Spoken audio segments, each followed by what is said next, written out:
અરવલ્લી જિલ્લાના બાયડ તાલુકાના વાત્રક નદીના કિનારે આવેલ શ્રી કે શાહ ચેરિટેબલ ટ્રસ્ટ દ્વારા સ્વસહાય મહિલાઓનું સંમેલન યોજાયું. બાયડ તાલુકાના વાત્રક બીબીપુરા ખાતે આવેલ કે શાહ ચેરિટેબલ ટ્રસ્ટ સંચાલિત સ્વસહાય જૂથની મહિલાઓનું સંમેલન પ્રકાશભાઈ શાહ તથા ખાસ અમેરિકાથી પધારેલા વિદેશી મહેમાનોની ઉપસ્થિતિમાં યોજાયું હતું. પ્રજાસત્તાક દિનના અવસરે યોજાયેલા સંમેલનમાં અમેરિકા અને ભારતના રાષ્ટ્રગાન સાથે શરૂઆત થઈ હતી. તેમજ વિદેશથી પધારેલા મહેમાનોનું ભારતીય સંસ્કૃતિ અનુસાર સૂતરની આંટી પહેરાવી સ્વાગત કરાયું હતું. નાની બાલિકાઓએ સ્વાગત ગીત રજૂ કરતા મહેમાનો ખુશ થયા હતા. આ પ્રસંગે બાયડ તાલુકાના 300 ગામથી સ્વસહાય જૂથની 2000 ઉપરાંત મહિલાઓ ઉપસ્થિત રહી હતી.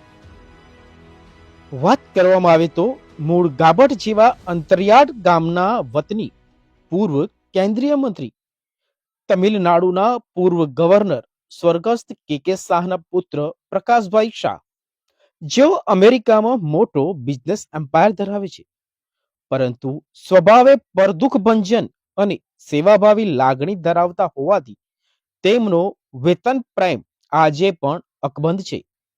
વતનનું ઋણ ચૂકવવા હંમેશા તત્પર રહે છે.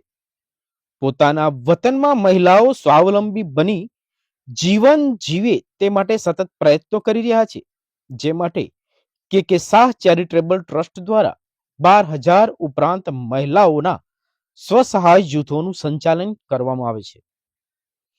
વિદેશમાં તેમના વ્યવસાયિક અને સેવાભાવી સ્વભાવને કારણે મોટા મોટા ઉદ્યોગપતિ મિત્રો પણ તેમની સાથે વાત્રક પધારી સ્વસહાય જૂથની મહિલાઓ સાથે વાર્તાલાપ કરી અભિભૂત થયા હતા. આ પ્રસંગે દાતાશ્રી પ્રકાશભાઈ શાહે જણાવ્યું કે મહિલાઓ પોતાના આત્મવિશ્વાસ સાથે પગભર થાય તે આજના સમય માટે ખૂબ જરૂરી છે. સત્ય, નિષ્ઠા અને પ્રામાણિકતા જીવનમાં અમલ કરીશું તો ચોક્કસ સફળ થવાશે, તેમ પણ તેમણે જણાવ્યું હતું. આ પ્રસંગે લેખક અને સાહિત્યકાર ઈશ્વર પ્રજાપતિ લિખિત પ્રકાશભાઈ શાહની બાયોગ્રાફી તેમજ વડાપ્રધાન નરેન્દ્ર મોદી વિશેના યુગ પુરુષ નામના પુસ્તકનું વિમોચન પ્રકાશભાઈ શાહ અને અમેરિકાના વકીલ કીપ સ્ટીનબર્ગના હસ્તે કરવામાં આવ્યું હતું. બંને પુસ્તકોનો અંગ્રેજી અનુવાદ હિંમતનગરના પલ્લવી ગુપ્ત દ્વારા કરવામાં આવ્યો હતો. વિદેશી મહેમાનોએ પોતાના વિશે ઉદ્બોધન કર્યું હતું અને મહિલાઓ અને બાળકો સાથે ફોટોગ્રાફ પણ લીધા હતા. જગદીશ પ્રજાપતિ, જયદીપ દરજી સાથે ભૂપેન્દ્રસિંહ ઝાલા. જોતા રહો સત્ય વિચાર ન્યૂઝ. ગરીબીમાં અમીરી છે. તમે જો આજે સેલ્ફ હેલ્પ ગ્રુપમાં અમે જે જોયું છે એ લોકો બધા ગરીબ છે. હું ગરીબને ભગવાન માનું છું. હિન્દુસ્તાનનું ઘણું જ સારું થવાનું. એનું પ્રાઇમ એક્ઝામ્પલ છે નરેન્દ્ર મોદી. ગરીબીમાંથી ઉપર આવ્યા. यही जो बड़ा प्रयास है यही जो आपको देशને मार्गदर्शन આપી શકે છે. હું બધામાં માનું છું કે દરેક હિન્દુસ્તાનીના અત્યંત શ્રદ્ધા છે અને હિંમત છે અને હિન્દુસ્તાન દુનિયાનું સ્પિરિચ્યુઅલ રાજ કરશે.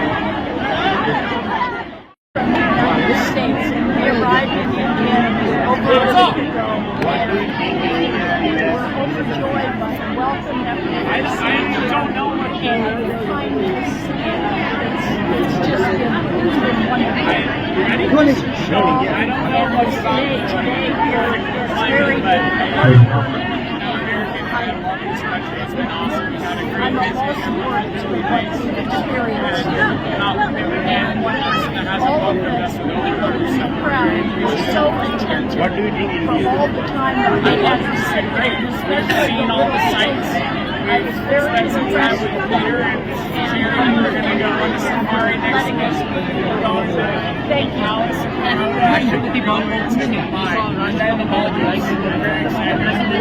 Oh yes, we went to the president's house and yes, we had a private tour from Mr. Shaw's request, and it was wonderful. And they were getting all set up for the special day today. And I'm sorry they weren't there today, but it was wonderful. Really enjoyed the house. A lot of history. Thank you. Very honored to be here.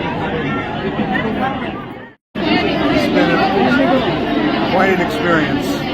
The kindness of the people, the rich culture, the history, the food. It has been fabulous. We've been here for almost 3 weeks, and we have seen many cities and have learned a lot about the different cultures and the different areas, about the different foods. But most warming to us is the people and the kindness everywhere we go.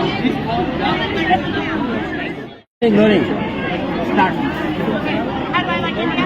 Yes. I love India. This is my second time here, and this is my favorite day of the whole time. It's magical. Very good. Now, Kushubhai, today 76th Republic Day of the India. How can feel you today? Today is Republic Day of India. So how can you feel that today? I think celebrating ourselves and celebrating what we've done, what you guys have done as a country, and just embracing all the good and growth that has happened. How look at India? India is how look How is India? India is amazing. I love it.